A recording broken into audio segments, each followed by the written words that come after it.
السلام علیکم دوستان عزیز، خوش آمدین به ادامه درس جملات شرطیه یعنی condition statements و دی ویدیو موضوع ما nested if statement است. nested if statement if خب ما خوانده بودیم که فقط یک شرط و else شرط بعدیش که اگر if نبود if درست نبود شرط بعدیش اجرا شود. the nested if statement چی است که اینجا نوشته کرده که nested if statement means inside another if statement، یعنی ما یک if condition داریم بعد اینمی شرط ما هم یک شرط دیگه داره، یعنی یک شرط داریم ما که در داخلش یک شرط دیگه هم جای بجا شده که اینی طریقه سنتکسش است، یعنی از این طریق نوشته میشه، یعنی ما if نوشته میکنیم و بعد کندیشن خود و در بین کندیشن خود ما یک دیگه شرط می داشته باشیم. مثلا از طریق nested if ما یک مثال کار میکنیم که مثلا ما 3 دانه اینتیجر میگیریم اینجا احمد و ایره یک سن هم برش تعیین میکنیم که مثلا احمد 20 ساله است، درست است، و علی 25 ساله است، درست است، و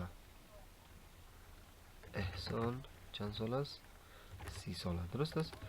این ما میتونستیم که از خودشون هم پرسان کنیم ولی اینجا ما دایرکت گرفتیم به خاطر که وقت زیاد ضایع نشه، یعنی معلوم میکنیم که کدام از یادی بزرگتر است، یعنی احمد بزرگتر است، علی بزرگتر است و یا احسان. این رو خیلی ما میفهمیم که 20-25 حتما احسان بزرگتر است، ولیکن این رو ما با کامپیوتر ناله میتیم توسط کد ما نوشته میکنیم و این رو توسط nested if ما پیدا میکنیم که دی کدامشان بزرگتر است. ما میگم اگر احمد بزرگتر از علی بزرگتر بود و احمد از احسان هم بزرگتر بود، بعد چی را پرنت کو؟ اینجا برای ما پرنت کو که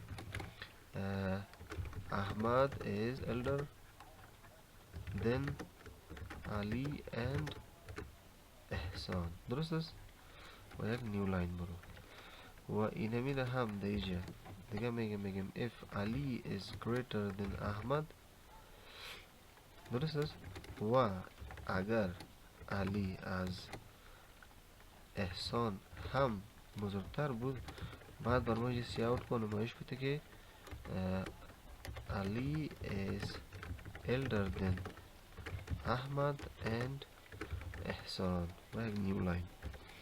و شرط سوم ما این است که اگر احسان بزرگتر از احمد است، بعد و اگر امی احسان از علی هم بزرگتر بود، بعد بر ما نشان بده که احسان is elder than احمد and علی و یک نیو لاین، درست است. این حالا ما این رن میکنیم میبینیم که کدامش بزرگتر است. این ثبت کنیم، نشان داد که احسان is elder than احمد and علی، بخاطر که احسان چند سال است؟ 30 ساله است. این چی میکنه دوست؟ وقتی که پروگرام ما رن میشه اول میای اینی اف میبیند، فقط همین شرط اولش میبینه که اگر شرط اول درست نبود، چون nested if statement باید اینی هر دو شرط تطبیق شود که بعد اینی کد داخلش چی شود بر ما به نمایش گذاشته شود. یعنی این شرط اگر درست بود میدره در بلاک از اینی شرط و اینی شرط هم اگر درست بود بعد اینی را بر ما نشان میده. اگر حالا ما این را رن کنیم میای اول یه ویفه میبینه که آیا احمد از علی بزرگتر است، دمی اول ای کنسل میشه، ای بسته این بلاک تا به اینجا ای رد میکنه، میای باز اینی شرط دیگه اینجا میگه که آیا علی از احمد بزرگتر است؟ بله است. خواه باز میبینه که علی از احسان بزرگتر است؟ نیست. ایرم چه میکنه؟ دینمیج استاپ میشه، شرط اول صحیح است ولیکن شرط دوم که است صحیح نیست، از خاطر این هم رد میکنه و میای شرط سوم میبینه آیا احسان از احمد بزرگتر است؟ بله، میدرایه در داخل شرط دیگه میبینه احسان از علی هم بزرگتر است، بله، بعد داخل میشه در بلاک و در این بلاک چیز کودایی را که ما نوشته کردیم او بر ما به نمایش گذاشته میشه. این از دوستان عزیز nested if statement، یعنی که یک شرط شما دارین که او در داخل از او یک شرط دیگه هم داره. امیدوار هستم دوستان عزیز که از یک چیزی یاد گرفته باشین. خب دوستان عزیز عنوان بعدی ما short hand FL statement است، یعنی که همو سنتکس اف که ما خوانده بودیم، یعنی جمله شرطی اف ما میتونیم که اف الز به یک طریقه دیگه هم نوشته کنیم که او را به نام شورت هند اف الز statement میگه. اینجا نوشته کرده که there is also a shorthand if else which is known as the ternary operator، که کدام علامه‌ای که استفاده شده او به نام، یعنی شورت هند اف الز به نام ترنری اپراتور هم گفته میتوانیم. سینتکسش یا به طریقه نوشتار شورت هند اف الز که است به این ترتیب است که وریبل ما داش اساین میکنیم یک ولیوی که او در برگیرنده دو شرط است که یکیش اف است و یکیش هم الس است و اینجا ما کندیشن نوشته میکنیم، یعنی کدام شرط که داریم اگر ساعت از 18 به پایین بود درست است و یک علامه سوالیه expression true، ای به معنی اف است و else که است همراه دو نقطه نشان داده میشه و بعد جمله اگر جمله باشه خب اونو در دو کوتیشن ما نوشته میکنیم، در کوتیشن مارک که برش میگه، و اگر نه دیگه وریبل یا کدام چیز دیگه باشه باز ما مستقیم نامش نوشته میکنیم. یعنی این جمله اول که است ای از اف است، یعنی اول جمله دیسپلی میشه، اگر نه نبودی درست نبود بعد میره به else و ای را بر ما چی میکنه پرنت میکنه که در مثال بیشتری را امرایش بلد میشه.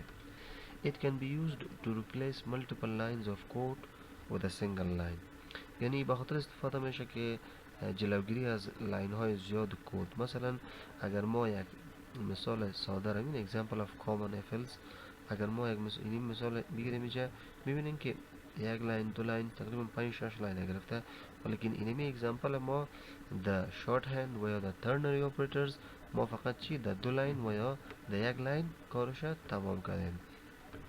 اینجا ما میریم دوستای عزیز یک مثال هم کار میکنیم که مثلا میشه یک نیو فایل بگیرم و اینجا اسکلت برنامه را تیار کنم using name space std و مین بگیرم و داخل مین اینجا یک مثال کار میکنم.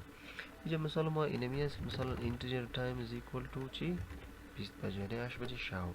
اینجا ما میکنیم حاله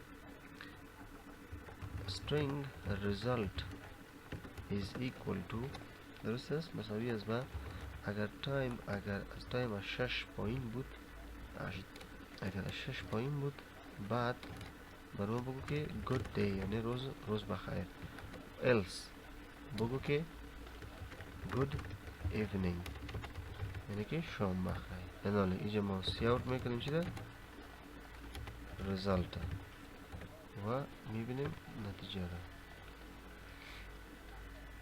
نتیجه چی است good evening، بخاطر که ساعت 8 بجه شب است. اگر ما اینه میره مثلا 18 پایین بگیریم، مثلا اینه بگیریم ما 16 بجه یعنی 4 بجه تقریبا 4 بجه دیگر، بعد ببینیم که بر ما چی میگه good day میگه یعنی که روز بخیر. این بود دوستای عزیز آخرین ویدیوی conditional statements یعنی جملات شرطیه. دی دو سه ویدیو ما if else و if else یک جای و هم short hand if else یا خواندیم. انشالله ویدیوی بعدی ما که یک موضوع جدید و یک عنوان جدید است به نام سویچ او را به خیر خوبی کار میکنیم. امیدوار هستم که از ویدیو یک چیز را یاد گرفته باشین، نگرفتین لطفا ویدیو را یک بار دو بار تکرار کنین، انشالله تکرار ببینین حتما یاد میگیرین و اگر کدام نظریات پیشنهاد و انتقادات داشته باشین در کامنت برام نوشته کنین و ویدیوهای مرا لایک و کامنت از یادتان نره و چینل مرا هم با دوستای خود شریک بسازین تا و هم از این ویدیوهای آموزشی مستفید شوند. خب دوستای عزیز تا ویدیوی بعدی شما را به الله پاک و بی نیاز می سپارم. از مرض کرونا و از دیگه امراضات امان باشین. وقت خوش و روز خوش.